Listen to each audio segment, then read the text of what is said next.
예전에는 미세먼지가 없었던 건 아니래요. 예전에도 미세먼지가 더 심했대요. 다만 문제는 예전에는 미세먼지를 잘 측정 안 했거든요. 미세먼지 뭐 작은 먼지다 보니까 눈에 보이는 거는 많이 개선이 됐다고 분명히 얘기를 하는데 미세먼지는 예전에 측정을 안 했으니까 사실 잘 쉽게 파악하기가 어려운 면이 있습니다. 근데 뭐 한강 수질 같은 거 생각하면 한강은 예전에 더 더러웠을까요? 깨끗했을까요? 50년 전에 한강이 엄청 더럽고 한강에 연결된 하천들도 냄새도 엄청 심했어요. 거의 하수도가 처리가 안 된 대로 그대로 나오는 상태여서 매우 더러워서 한강의 수질은 지난 50년간 굉장히 빠르게 개선됐습니다. 지금 예전에 비해서 훨씬 깨끗해진 거고요. 그래서 물이 굉장히 깨끗해졌다. 이제 그런 걸로 봐서 뭐 공기도 깨끗해지지 않았을까 이런 생각을 했는데 서울의 총 먼지 농도 이거는 미세먼지뿐만이 아니라 다 모든 먼지를 다 포함해서 과거 자료가 80년대 중반부터 이런 계산을 했나 봐요. 그래서 총 먼지 농도를 계산을 한 걸 보면 80년대 중반부터 90년대 중반까지 쭉 떨어진 거를 볼 수가 있습니다. 여기 얼마나 작은 미세먼지가 이 안에 들어갔는지는 좀 불분명하긴 한데 하여튼 공기질도 80년대, 90년대 계속 개선이 됐다라는 걸 볼 수가 있고요. 미세먼지 자료는 1990년대 중반부터 집계가 된 듯합니다. 서울의 경우에. 그래서 파란색이 미세먼지 중에도 비교적 좀 큰 입자인 PM10이고요. 빨간색이 미세먼지 중에서도 더 작은 PM2.5가 빨간색인데 이 PM2.5 자료는 2000년 지나서 집계가 되기 시작한 듯하고요. 그래서 보면 뭐 뭘 보든지 이거 보면 올라갈 때가 가끔 있긴 했는데 전체적인 추세는 떨어지는 추세가 맞습니다. PM10을 봐도 떨어지고 있고 PM2.5를 봐도 떨어지고 있습니다. 밑에 가면 이제 속도가 조금 내려가서 잘 패턴이 분명해 보이진 않지만 어쨌건 지금 있는 자료만 보면 미세먼지가 내려가고 있는 추세의 끝부분 정도인 걸로 해석을 할 수 있습니다. 그래서 예전에는 서울의 미세먼지가 훨씬 심했을 것 같다. 입자가 큰 것뿐만 아니라 입자가 작은 먼지들도 더 많지 않았을까 정도로 이 자료만 보면 결론을 내릴 수 있습니다.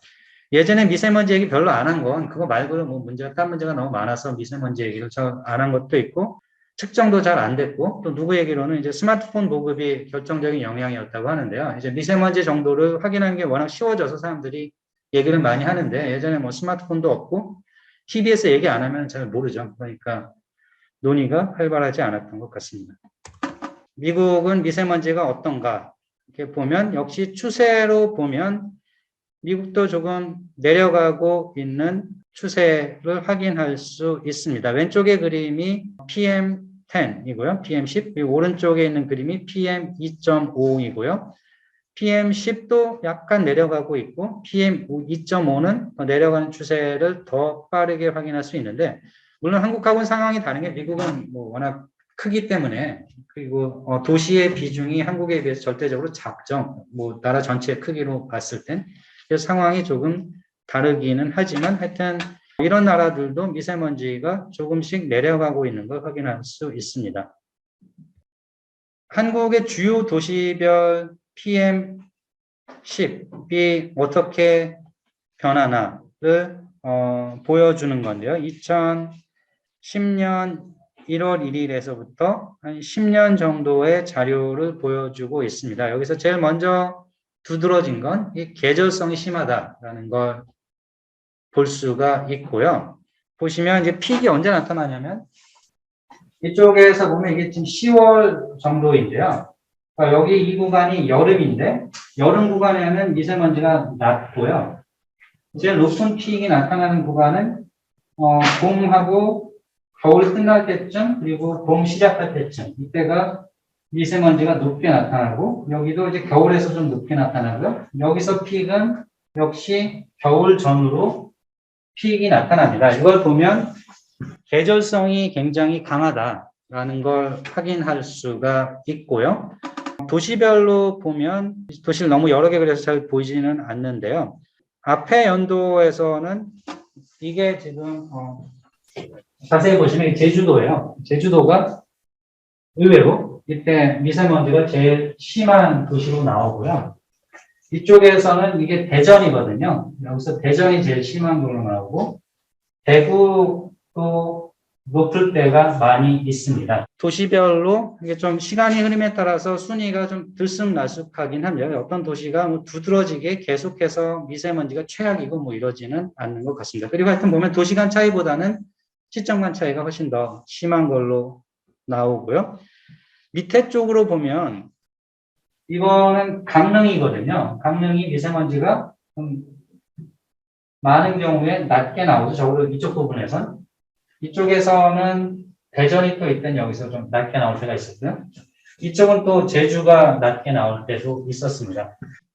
동해안으로 가면 좀 미세먼지가 덜할까 이런 생각을 조금 할 수가 있죠. 아마 이게 생각하는 게 미세먼지가 이제 어떻게 만들어지나 어디서 오나 이 논의하고 상관이 있는데요. 미세먼지가 중국에서 온다라고 생각하는 사람들은 그러면 동해안으로 가면 좀 좋지 않을까 뭐 이렇게 생각을 할 수도 있을 것 같고 미세먼지가 북한에서 온다라고 생각하는 사람들은 그럼 제주로 가면 좋지 않을까 뭐 이런 생각을 할 수도 있겠죠. 이 PM2.5는 지역 간 차이가 조금 더 큰데요. 여기서 보면 그리고 이제 지금 기간을 좀 짧게 그려서 구별하기가 좀 쉬워졌는데 한 5년 정도인데요. 2015년에서 2018년까지 5, 6, 7, 8, 4년 정도 기간을 그려놨는데요. 여기 보면 끝에서 보면 강릉이 제일 미세먼지 농도가 낮은 걸로 나오고요.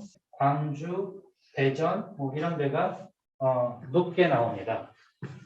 여기 세종시가 안 그려져 있는데 세종이 미세먼지가 높대요. 그래서 세종이 미세먼지가 높은 건 이게 뭐 거기 공장이 있어서 그럴 것 같지는 않고 뭐 세종이 다른 도시에 비해서 유난히 해안가에 가까워서 그럴 것 같지는 않고 지형 때문에 그렇다 뭐 이런 얘기도 있습니다. 그 바람이 잘 통하는 지형인가 뭐 산으로 막혀 있나 이런 게 또 영향을 미친다고 얘기를 하기도 하더라고요.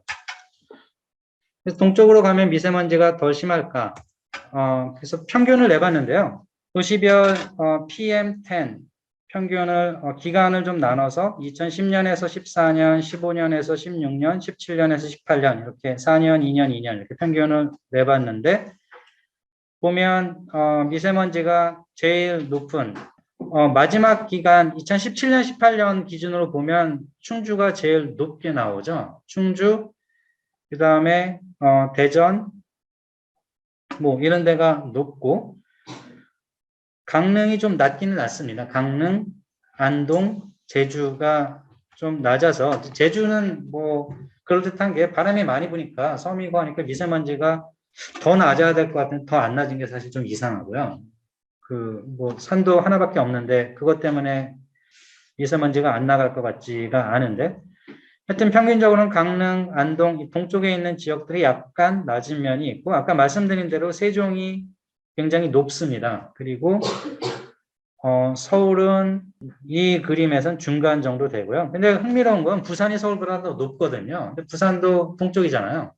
그리고 거리로 따지면 중국에서 제일 먼데 부산도 높다라는 게 좀 흥미로운 부분이고 이렇게 보면은 딱 동서 구별하기가 아주 쉽지는 않아 보입니다. 강릉이 약간 낮아 보이긴 하는데 뭐 동쪽에 강릉만 있는 건 아니잖아요. 그러니까 태백산맥 동쪽에 있는 도시들 다 평균 내면 이게 패턴이 아주 이렇게 두드러지지는 않은 것 같습니다. 부산만 해도 태백산맥 넘어가 있는데 서울에서 가면 그런데 다른 도시들과는 좀 다른 걸로 봐서 동쪽 효과인지 강릉 안동이 낮은 것만 가지고 동쪽 효과다라고 얘기하기는 확실치는 않습니다. 울산도 그렇죠. 울산도 동쪽인데 아주 낮아 보이지는 않습니다.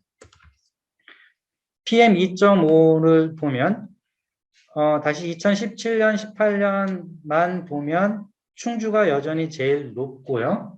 그리고 남원, 안동 뭐 이런 데에도 안동도 여기는 높네요. 아까 안동은 PM10은 좀 낮았었는데 제주는 낮고 제일 낮은 게 제주, 그 다음에 대전은 또 낮죠. 이거는 그래서 딱히 동쪽이 유난히 낮다라고 얘기하기는 이걸 봐도 어렵기는 합니다.